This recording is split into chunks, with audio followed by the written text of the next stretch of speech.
Bureau chief Ajit Rathi हमारे साथ जुड़ गए। अजीत जी, जिस तरीके से गठबंधन को लेकर सहमति बन रही है, क्या जानकारी मिल रही है और जो सीटें आरएलडी को मिल रही है कितनी महत्वपूर्ण है, कितनी ताकत इनकी इन सीटों पर? अवधेश, देखिए, चूंकि अभी भी मीडिया में लगातार ये खबरें कई बार कहीं प्लेटफॉर्म पर चलती हुई देखी जाती हैं कि गठबंधन में पेंच फंस गया है, गठबंधन होगा कि नहीं होगा, इस तरह की खबरें आ रही हैं। लेकिन मैं आपको ये भी बता दूं कि गठबंधन करने के अलावा दोनों पार्टियों के सामने कोई रास्ता भी नहीं है।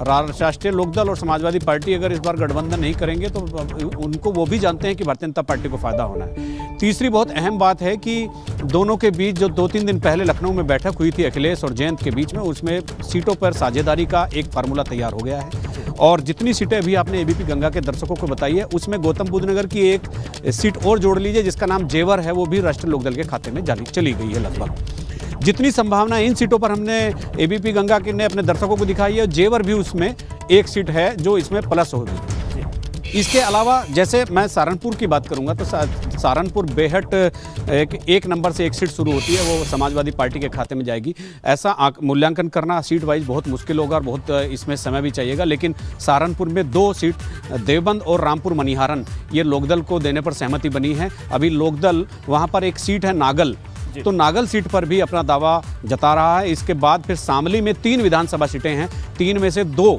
थाना भवन और शामली जयंत को दी जा रही हैं। मुजफ्फरनगर की 6 सीटों में से 5 सीटें लोकदल को दी जा रही है। लेकिन एक सहमति ये बनी है कि मुजफ्फरनगर सदर से जो भी कोई प्रत्याशी लोकदल खड़ा करेगा तो उसमें जयंत की भी सहमति होगी।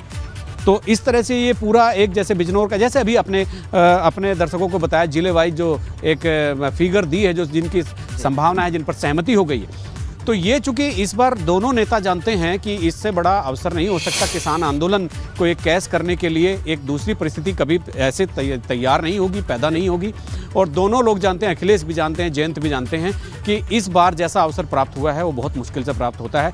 किसान आंदोलनों का जो सीधा फायदा हो रहा है वो राजनीतिक विश्लेषक भी बताते हैं, वो लोकदल और समाजवादी पार्टी के गठबंधन को होता दिख रहा है, होने की संभावना है। बिल्कुल। लेकिन तो जयंत को जो सीटें अभी जिन पर सहमति बनी है वो दी गई हैं, वो आप सहारनपुर से देखेंगे मथुरा तक, दयालबाग तक, वो वही सीटें हैं जो लोकदल के परंपरागत वोट हैं। हालांकि लोकदल अभी इस बात पर अड़ा है कि अवध में भी उनको एक आध सीटों पर हिस्सेदारी दी जाए, ताकि ये पश्चिम का जो तिलिस्म है, पश्चिम का जो ये मिथक है कि हम पश्चिम की पार्टी, इसको हम तोड़ना चाहते हैं। तो अवध क्षेत्र में कौन सी एक सीट मिलने वाली है, मिलने की संभावना है, ये देखना दिलचस्प रहेगा। लेकिन फिलहाल जितनी सीटें आपने 36-37 सीटें आपने बताई है, 36 सीटें लगभग, उन पर सहमति बन गई। जो 4-5 सीटें हैं, 4 सीटें लगभग, या 3 या 4 जो भी हो सकती है, उनमें गाजियाबाद की गढ़ भी हो सकती है, अनडिवाइडेड गाजियाबाद की गढ़ हो सकती है, चूंकि अब वो हापुड़ जिले में चला गया है। और चूंकि बागपत उनका गढ़ है, बागपत जिले में 3 सीटें हैं, तो तीनों पर उनका दावा बनता है, तो अखिलेश ने दे दिया। एक तरह से अगर हम देखते हैं कि बागपत जो लोकसभा है उसमें 5 सीटें आती हैं, मोदीनगर सिवाल खास, मोदीनगर गाजियाबाद जिले की है और सिवाल खास मेरठ जिले की है, और 3 सीटें बागपत की है। तो पूरी लोकसभा एक तरह से राष्ट्रीय लोकदल को दे दी गई है, बागपत लोकसभा। तो इसी तरह से बुलंदशहर, मथुरा, जो जहां कहीं समाजवादी पार्टी बड़ा भाई है तो कहीं लोकदल बड़ा भाई है, अलग अलग जिलों में अलग अलग हैसियत, उनकी राजनीतिक हैसियत के हिसाब से सीटों का आवंटन होना बाकी है। जो संभावना है, जो सहमति बनी है, वो आपने अभी एबीपी गंगा के दर्शकों